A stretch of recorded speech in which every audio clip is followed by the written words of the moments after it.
It's so nice. Hello, everybody. It's so nice to be here. You know, it's so early in the morning. I'm really impressed of the turnout that we got here. I was sitting in my house and I was thinking, I'll get here and they're going to be two people clutching their coffee. You know, so it's really nice that you all came out so early in the morning. My work with boards actually evolved from my own personal experience that led me to the new science of emotional connection, and I'm here to share that with you.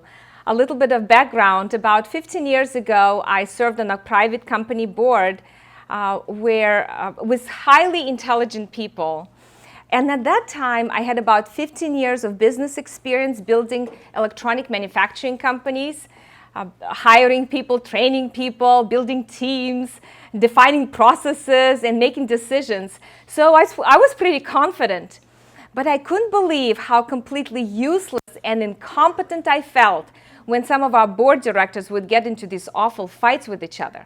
I couldn't stop them fighting. I didn't really understand what they were fighting about, but it was pretty obvious to me that they weren't just fighting about content issues. There was something much more heavy at stake. Anytime that I would take one side or the other, somebody would get angry at me or would shut down and not talk. So I was completely lost. And I would try to try to figure out what to do. And so I would read books on psychology, and I thought to myself, oh, maybe they don't have communication skills. Well, they didn't want to learn communication skills. Yeah. And the thing about communication skills is even if I taught communication skills to them, they wouldn't be able to use it when they were threatened and upset. They could only use them when they were calm and in emotional balance. And I think that just like the rest of us, that's true. See, the thing with skills, it's not an acquisition problem, it is an access problem. And we'll talk a little bit about that later. And so I would try to read psychology books, and I would give these directors insight into their past. And they would say to me, yes, that sensitivity comes from my past, and that's very interesting. And then they would just go back berating each other. I can tell you that they were just caught in this, and so I didn't know what to do. And so they would just be caught in this drama, with powerful emotions, the visceral responses, and the momentum that they would just pick up these board directors in this dance. Emotion is the music of the dance, and it would just pick them up and carry them off. And our meetings would be a completely draining, exhausting, and waste of time place to be. But it's an amazing thing for me to say that things have really changed. First of all, you see the smile on my face? I have survived, right? But if you find yourself in a situation like this, or you know somebody, you don't have to suffer like that anymore. The new science has provided us with a clear map on understanding the elements in the drama, what is driving the drama, and that you need to change. And you don't have to change a lot of things. You have to change the core organizing elements. And the core organizing elements is how you deal with your emotions and how you send clear emotional signals to each other. And that's what we're going to talk about it a little bit here. So, and how these signals create a pattern that actually leads you to a secure connection or into painful chronic disconnection.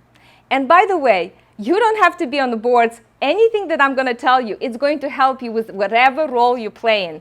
And here's the really good thing, in your personal life. It's going to help you. So you're really for a treat today. The board team dynamics process that we developed is the only approach to board team effectiveness that is based on this new science of emotional connection. The new science has been around about 15 years, and now we have a very systematic map to board team effectiveness. We understand a lot of what goes on with people who work together. We understand the chemicals that is produced. We understand their heartbeats, how amazingly they impact each other. Board team members impact each other physiologically and emotionally. They impact even the brain function, they impact together.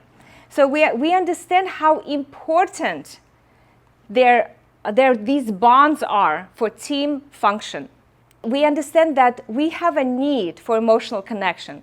And emotional connection is our most basic longing, the most basic motivator we have. When we cannot connect with people we depend on, such as our board members or team members, we sort of move into certain dance steps, if you will, because if you think of interaction as a dance, so they move into certain dance steps, into a certain pattern of interaction that actually moves them more and more away from where you want to be, which is safe and connected, into conflict and into distance. So we start to understand people's basic needs, their basic emotions, how they get stuck in these disconnections, and how they can reconnect in a very systematic, scientific way. This is invaluable. This is invaluable for anyone, for leaders, for people who lead teams. This is something the business and governance community has never had up until now. So this is really, really amazing and exciting. So a systematic way of how you can create a safe and secure bonds with each other. We thrive in a secure bonding environment. We focused on pieces of this in the past. We focused on communication skills, negotiation skills, conflict resolutions, but we never really had a map to really get a sense of how things go wrong and what needs to be done to reconnect people together. The board team dynamics process, or BTP as we call it, focuses on how key emotions and emotional signals are constructed during the interactions within the board or within the team. These signals organize key emotional responses, and in distress situations, the process of emotions and the pattern of responses become narrow and constricted. And then team members get stuck in the set repetitive ways of reacting and relating to each other, which could be anger, demand, followed by numbing and withdrawal. That's the cycle that goes through. Through BDP, what we do is we reconstruct emotional responses that change the negative pattern of distress and guide board team members into new emotions that structure a new pattern of interaction. So they can pull each other closer rather than pushing each other away. Emotion is what directs the interaction.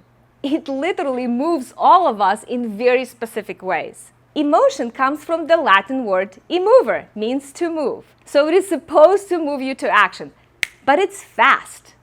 You can sense it, it's very fast. It is a source of information that fits between the environment need, cues, and your attachment needs. So we all have attachment needs. It is a vital element in meaning. It kind of primes action responses in a very powerful way, and it communicates and organizes our interactions with each other. So if you want your board members or team members or loved ones to tell you what they need, you have to get them into affect. Affect tells you what you need. It is a primary signaling system. It's like a compass, particularly in relationships where people depend on each other, such as in a board or a team. Team members and board members depend greatly on each other to make the company successful. And this dependency automatically creates an attachment. One of the most concrete things that this science tells us is that we are mammals with a mammalian brain, and that we have a very, very basic need to call to our attachment figure and have them respond to us. We have that need. We have that need for emotional connection. When we are unsure of that connection, or we get disconnected, what the science tells us is that there's a part of our brain that goes into panic. And this isn't about how strong you are, how mature you are. It is the fact that you have a mammalian brain. And what your mammalian brain tells you is that being alone with no one watching your back is dangerous. And indeed it is. We are not designed to take on the threats of the economy or the competition or life alone. We don't do it very well. And so a lot of behaviors that we see in distress situations where people say, oh, well, this person is just being difficult, or they have a personality disorder, or they don't have any skills, we look from the lens of this new science and say, well, no, this person is just terrified. They are in a terrible attachment panic, and they don't know how to deal with it.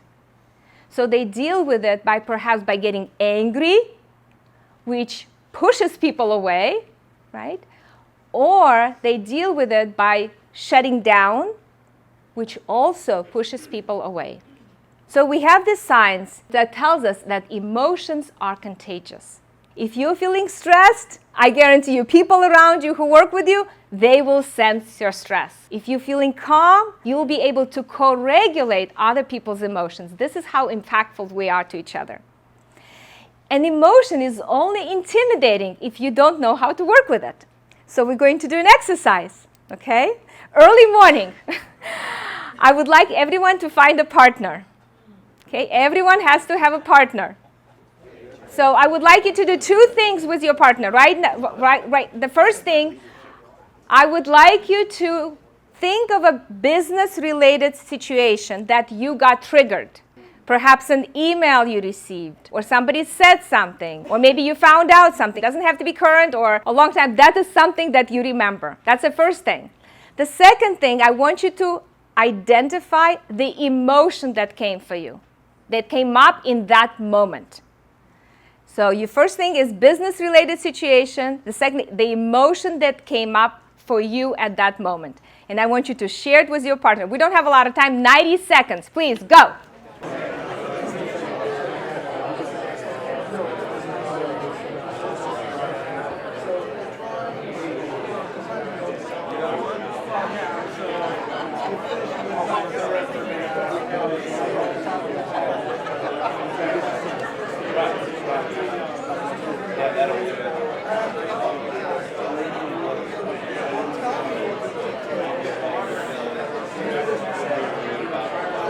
Okay, stop. So how was this exercise for you? Easy, difficult? Raise your hand if it was difficult to identify the emotion. No, easy, right? Very good. Well, as you learn and as you do this exercise often enough, you'll start to be able to tune into your emotions much quicker when the situation happens. So you can identify, just by identifying the emotion, will calm your emotions down. So this is very important. So I'm really glad that everyone had a great time with that. The two most common emotions that we work with in the boardroom or in the workplace are fear and shame. Overwhelmingly, the attachment theory respects and sees the power of fear and shame as the most damaging to human functioning. The natural tendency for us when we feel fear or shame is to hide and divide. But underneath that fear and shame is really the need for reassurance. That is what we all need. We need to be reassured. So when you have a team where you have people feel distressed and disconnected, you are working with a runaway train of fear of rejection and abandonment. So the first thing, whenever I work with a board or a team that have a distress situation, the first thing is you have to create safety, emotional safety. And that will help them to start to open up, to become vulnerable, right? Vulnerability is really important when you create an effective team. When they feel safe, that they can share their emotions in a safe environment, they'll be able to tune into their emotions and be able to identify what is it that they need. So this is a first step, is you create safety. And here are a few examples on how to do it. The first thing is there's no bad guy. They're not bad people. They just haven't understood emotional connection. And they caught in this dreadful cycle. And they don't even see what the cycle is doing to them. This gives people a lot of safety because nobody wants to be blamed. Nobody wants to be the person who is agitating everybody, right? So it's not. The second thing is validation. Just by, in the moment of discussion, try this today. Try this tomorrow with your friends, with your family members, with people you work with. If you see the moments that is just going heat up, it's just going a little bit too out of control, just say, can I just stop you for a second? I think you have a point, Bob, really valid point. Tom, you have a valid point too. Just by validating people's concerns will help them calm their emotions down. People want to be validated to their experience. You don't agree with them. Validation doesn't mean that you have to agree with them. Validations means I hear you. I understand that that's experience for you. That is the experience for you. And that really helps them. The third thing is engagement. Working with right now with a board, and I've been working with them for a while. And when I started working with them, only 10% of board members would get engaged during a board meeting. Now, 100%. The agenda is set in such a way that every single person says something, engages, and provides opinion during a meeting, throughout the meeting. So when they walk out of the room, they feel like there's a sense of belonging. I matter. This is very important for connection, for creating that secure bonding with each other. Mike Gallagher, I don't know if anybody heard the name. Mike Gallagher is a lead director for the Allergan board right here in Irvine, Allergan. And a couple of years ago, they were going through a hostile takeover, defending their company from a hostile takeover. And Mike Gallagher really understood the power of emotional connection. There was so much stress going on. The directors were bombarded with media and investors to take the deal, not to take the deal. You have to agree and you don't have to agree. And so there was a lot of going on. And so in order for them to stay united and strong, Mike Gallagher made sure to create their board meetings as a safe haven and a secure base. What that means is when they were together, he made sure that everybody were engaged, everybody had a chance to say something and to ask questions. He validated people's concerns. Nobody was ever dismissed. People were able to call him at night and talk to him. He was there for them. And so he created that power of emotional connection and a secure bonding. So their board meetings really became a really wonderful place for them to recharge and regain their emotional balance. But in fact, the directors would say, we don't want to go more than 2 weeks without a board meeting. In the course of 7 months period, they had 41 board meetings. That is how powerful and how they needed each other. And I think that's one of the things that board members and team members don't really realize how much impact they have on each other. So when you create that secure connection with them, you kind of create a calming effect of each other, just being together. You've all heard of a phrase that people say, I don't want you to solve my problem. I just want you to be there for me. I just want you to hear me, right? So that's the impact we have on each other. If people don't have that safety, then they get into a negative pattern. The most common negative pattern starts with one person complaining, criticizing, becoming very angry, and the other person defending, distancing, and stonewalling. One starts pushing, the other starts backing off. The more one backs off, the more the other pushes. And they get caught in this dreadful cycle. And then the cycle gets its own momentum, and before you know what's happening, you start to think of the other person as dangerous, as an enemy, and you start to physiologically respond to them as they're dangerous. And then you don't understand what's happening.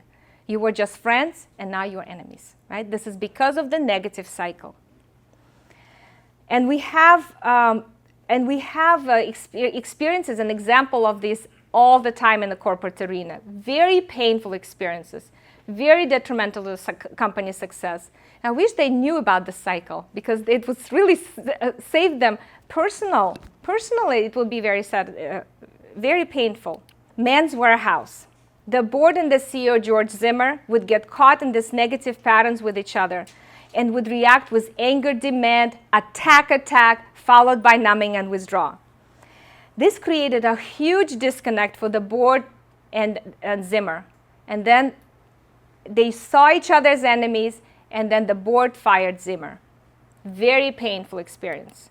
Late Roy Disney, last heir of Walt Disney, would get caught in this negative patterns with Michael Eisner, which led Roy resign his position. Very painful experience. Teva Pharmaceutical.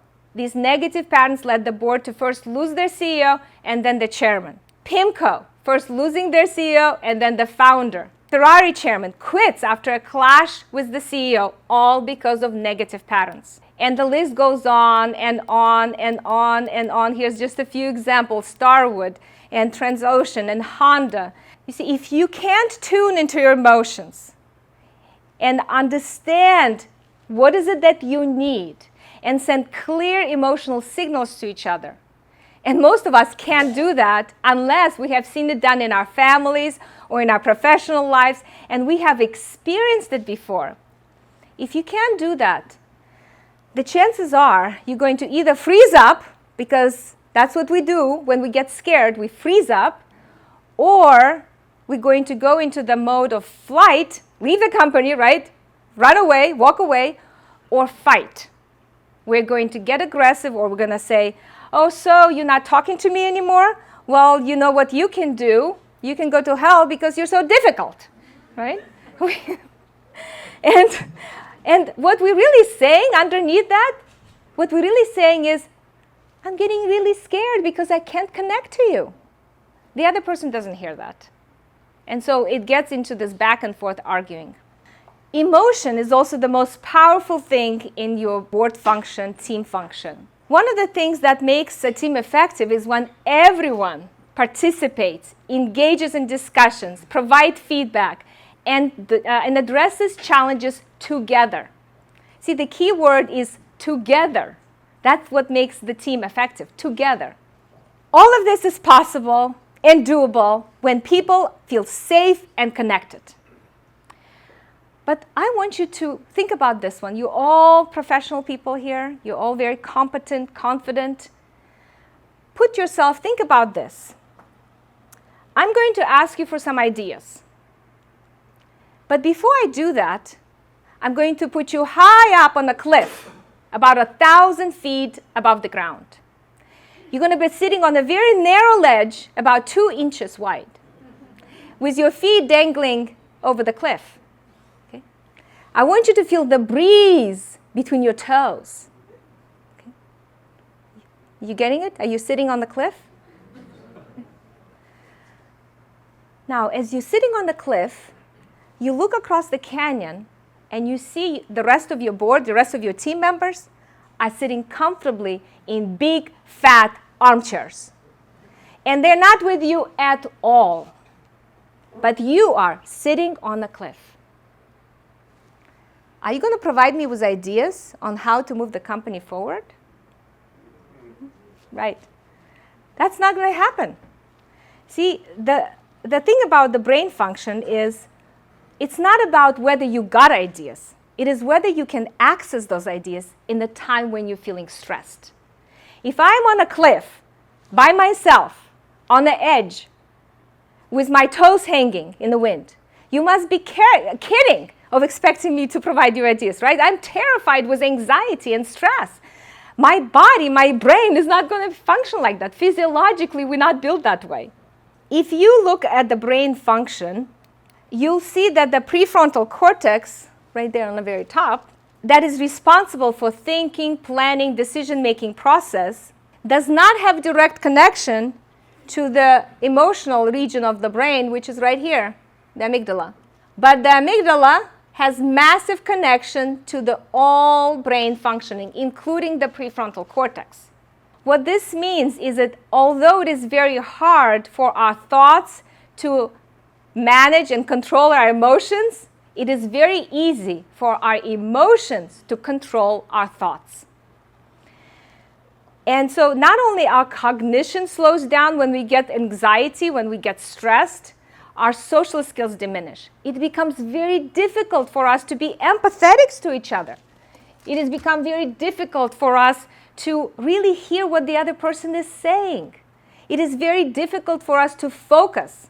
And so all of these things, and engage and collaborate, you see people kind of go into their shelf, right, or put up a little wall, and really the timing between sitting in a shelf or behind a wall really depends on how quickly you can get in tune with your emotion, identify what is it that you need, and then share it with your team members who will help you to get that reassurance. That is really the fastest way to get re-engaged, is when you have that person who you can share with what's happening with you, and they can provide you with that reassurance. You have all experienced that. In a moment just like this, you become happier, you can engage again, you can respond again, and your life becomes much better, right? Yeah, we all have experienced that. We really understanding how much we need each other to be more effective, regain our emotional balance. UCLA professor Alan Shore says this: proximity to an attachment figure tranquilizes our nervous system. When I say to you that secure attachment is a royal road to strength, flexibility, confidence, and the ability to address challenges together, I'm not just giving you my opinion. I'm giving you something that is substantiated by the research study after research study after research study in all different contexts. These amazing people have spent their life devoting their life to developing theories and conducting research that shows positive and sustainable results in working with emotion and the impact secure attachment has on our productivity, performance, and personal satisfaction. This is why emotional connection is so important in leadership. Without it, really, the team becomes disconnected. Don't get me wrong, disconnections are inevitable. They happen in best of relationships. I mean, I've been married for 36 years and I still get sometimes disconnected with my husband, right? But we know how to reconnect each other so we can continue to evolve and create and have fun together. There are also some contraindications into what we have to keep in mind in emotional connection. Like, emotional connection doesn't fix everything, right? And if you need skills or capabilities, that's one thing. Another thing is when there's problems in the teams, for example, people have different agendas. That's very difficult to address. Hoping that when you get emotionally connected with people, they get more aligned with the agenda. That's most important thing, right? When there's aggression happening, I mean, I had a CEO who would take out his shoe and bang on the table during a meeting. Right? There's aggression happening, intimidation people have it.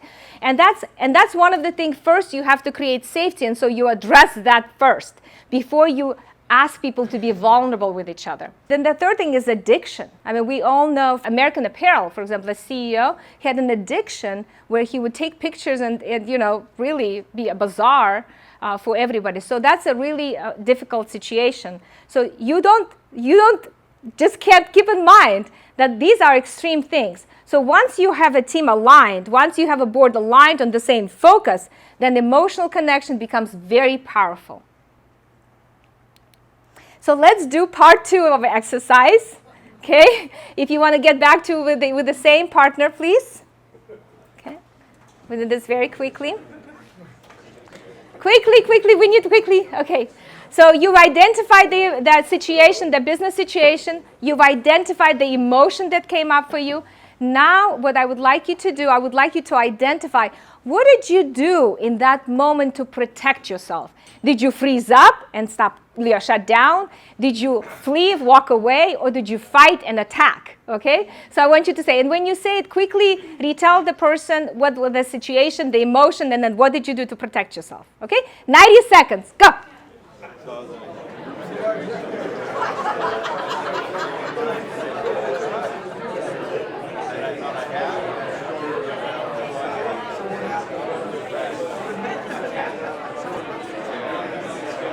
Okay, thank you. Great. I love your participation. Thank you very much.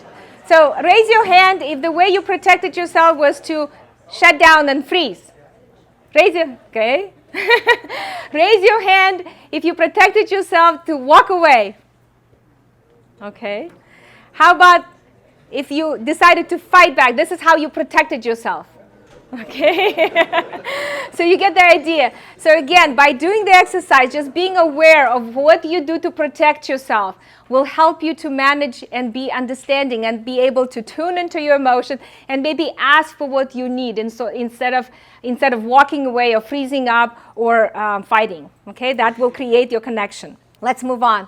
Recently, Ralph Lauren CEO quit due to differences with the chairman. People don't quit over differences. Differences are about topics. Topics don't define your relationship. Significant fights that define your relationship are always and only about one question, the attachment boundary question. Are you there for me? Do I matter? So let's do it in Are You There For Me? A-R-E. Are you accessible to me? Can I reach you? Will you hear when I call? You know, the time when you are stressed, can you still respond to people's emails? Can you just tell them, I got your email, give me 24 hours or give me a couple of days to think about it. When you are stressed at that moment, are you accessible to me? Can I reach you? Are you responsive to me? Emotionally responsive to me? Do you get my concern? Do you get my pain? If I look in your face, can I see that my emotions impact you? Are you responsive to me? Are you engaged with me? Would you come and help me to do my job effectively even though you don't agree with me or even though you're feeling stressed? Are you engaged with me? And all the relationship distress from an attachment point of view result from a no or a maybe answer to that question. So everything that we do when we work with a board or with a team, we create bonding moments so board members and team members can feel that the answer to that question is yes. And I say feel because it's not a coaching session, it's not a top-down approach. We don't give insights. Insight is nice as long as you don't have your feet waving in the wind over a cliff, right? Then insight is not that helpful. As Einstein said, all knowledge is experience. Everything else is just information. All knowledge is experience. Everything else is just information. And that information is not enough for board and team members to reconnect with each other, to change their negative pattern. You have to take them through the experience. You know, I worked with some of the very sophisticated and intelligent board directors who would tell me, we know exactly what's happening, we know exactly what's wrong, we know exactly how it happened. It doesn't make any difference because we can still work together. Okay, so it's not about information. The Hungarian psychologist Frank Alexandra said, change occurs through a corrective emotional experience. So we have this new science of emotional connection, and what this new science says is that the main element that defines a secure bond is emotional responsiveness. It is being able to reach somebody emotionally, create that emotional connection, and trust that you can engage with them when you need them. An insecure bond is where you don't trust that, you're not sure that's going to happen, you don't know how to do that, and so you start pushing for that connection, being very agitated, monitoring all the time, and really being preoccupied with it, not sure that you're feeling safe. So if you look at the attachment theory and you look at board interaction or team interaction as a dance, there are only 3 basic moves in the dance of connection. Hey, that's pretty cool, right? Only 3 basic moves. That's very easy. And these moves are reach, push, or shut down. In every of these moves, what we're trying to do is we're trying to secure that connection. So we reach for somebody to connect, we push somebody to connect, and we shut down because we don't want to disconnect even further. Babies this young are extremely responsive to the emotions and the reactivity and the social interaction that they get from the world around them. This is something that we started studying 30, 40 years ago, when people didn't think that infants could engage in social interaction. In the still face experiment, what the mother did was she sits down and she's playing with her baby who's about a year of age. I'm like a girl. Oh. And she gives a greeting to the baby gives a greeting back to her. Yeah. This baby starts pointing at different places in the world, and the mother's trying to engage her and play with her. They're working to coordinate their emotions and their intentions, what they want to do in the world. And that's really what the baby is used to. And then we ask the mother to not respond to the baby. The baby very quickly picks up on this, and then she uses all of her abilities to try and get the mother back. She smiles at the mother. She points because she's used to the mother looking where she points. The baby puts both hands up in front of her and says, "What's happening here?" She makes that screechy sound at the mother, like, come on, why aren't we doing this? even in this 2 minutes when they don't get the normal reaction, they react with negative emotions, they turn away, they feel the stress of it, they actually may lose control of their posture because of the stress that they're experiencing. Okay. I'm here. And what are you doing? Oh, yes. Oh, what a big girl. It's a little like the good, the bad, and the ugly. The good is that normal stuff that goes on, that we all do with our kids. The bad is when something bad happens, but the infant can overcome it. After all, when you stop the still face, the mother and the baby start to play again. The ugly is when you don't give the child any chance to get back to the good. There's no reparation, and they're stuck in that really ugly situation. What this video shows is that these 3 moves are in us intuitively. It is wired into our brain. And so what's interesting about this movie is that when the mother stops responding, the baby gets agitated. And the baby, the first thing baby does is reach. And so this is what we see people do. And so we ask ourselves, why is baby getting agitated? This is what I see in the boardroom happening. When people sense disconnection, they start being agitated. Why is there agitation? Well, there's if you put people in brain scan machines, you see that a sense of rejection or abandonment is processed in the same part of the brain as physical pain. This is a study by Naomi Eisenberger at UCLA. So when you feel rejected or abandoned, it feels the same as stepping on a nail. That's how painful. So when a board member or somebody said to me, when I walk into the boardroom, I felt a rejection, and that just cringes me. It hurts. I'm an adult. Why should it hurt? It hurts because the brain processes rejection as physical pain. That's why it hurts. So the first thing that the baby does is reach. And this is what we do when we want to connect with somebody, right? We reach. Sometimes we don't do it very well because we don't know how to reach. Like one chairman says, I don't even know what reaching looks like. So the way he tried to reach to his CEO by saying, why don't you become more available? If you would just become more available, we can resolve this problem. I'll tell you what to do. Well, it didn't result in CEO being more available. And he didn't understand why. Well, because he didn't do it very well. He was trying to reach. Occasionally, you see people saying something like, I feel like we're getting stuck. We're not moving anywhere. Do you mind if we just take a break and come back to it maybe in a day or two? That's reaching. You're basically saying, we're stuck. Are you there for me? Can you come in a couple of days and we can resolve this again? Okay? So that's reaching. The second move is you push. And that's when the reaching doesn't work. The baby in the movie starts shrieking. She understands that reaching doesn't work. Mommy is not responding. Come on, mommy, where are you? He's not responding. So the baby starts shrieking. I'll make you respond. Respond to me. Where are you? Why don't you respond to me? So there's a lots of noise coming on. And this is what we do also. We start to blaming, criticizing, judging, right? We're going to say, respond to me. The trouble with pushing, it is perceived by the other person's mammalian brain as a danger cue, as a threat.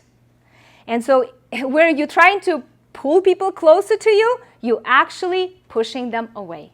The other thing that we see the baby does when the mother doesn't respond to the baby's reaching and the baby's shrieking, the baby gets overwhelmed and turns away from the mother.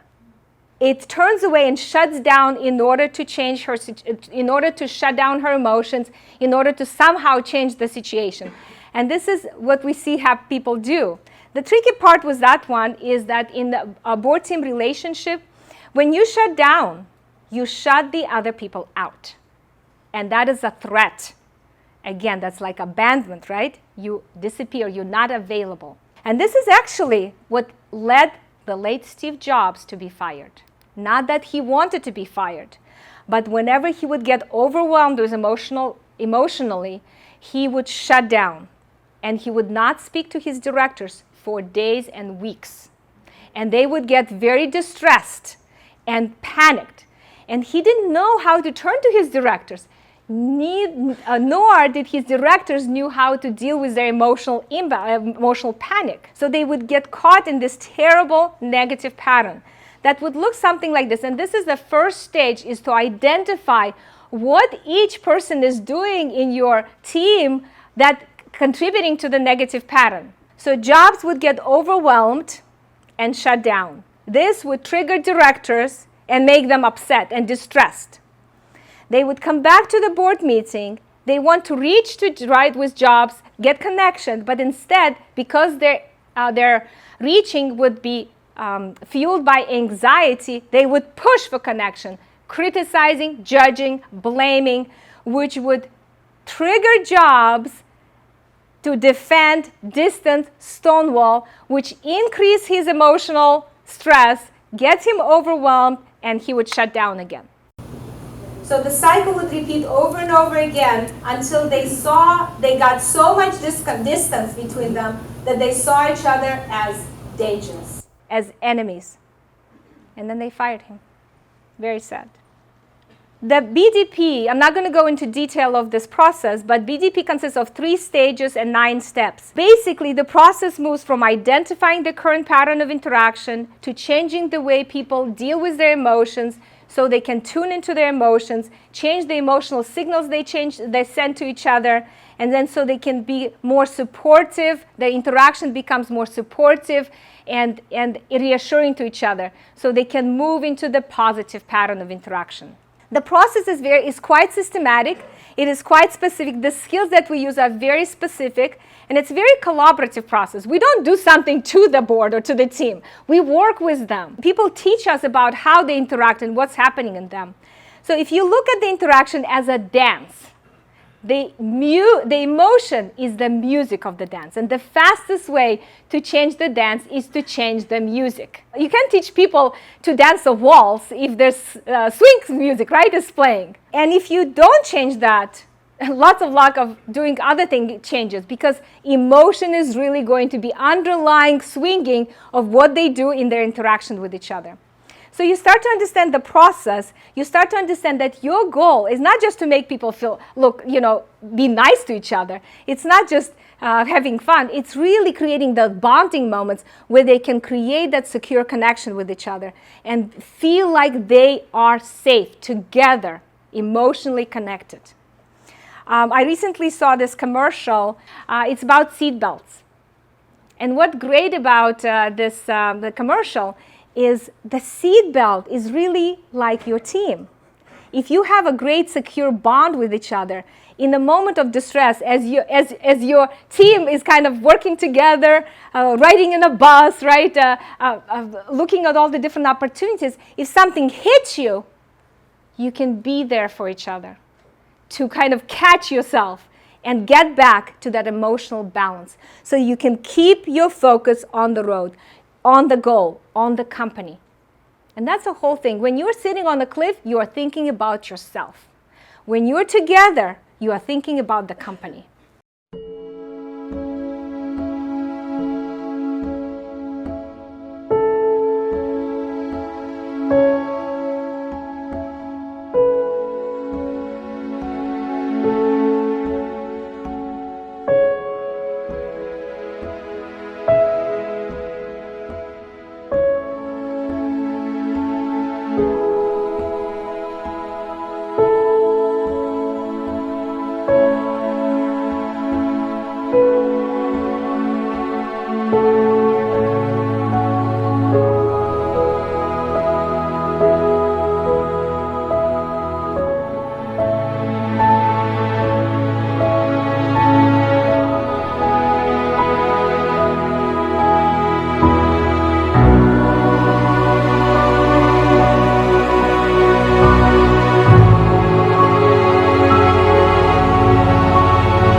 So let's do part 3 of our exercise, okay? I promise this is the last one, okay? So please connect with your partner. Connect with your partner quickly. So you've identified the situation. You identified the emotion that came up for you. You've identified what you did at that moment to protect yourself. Now I would like you to identify what is it that you needed at that moment. Did you need that validation? Did you need confirmation? Did you need more information? Did you need reassurance? What did you need at that moment? And again, when you work with your partner, quickly share what was the situation, the emotion, what you did, and what you needed, okay? 90 seconds, go.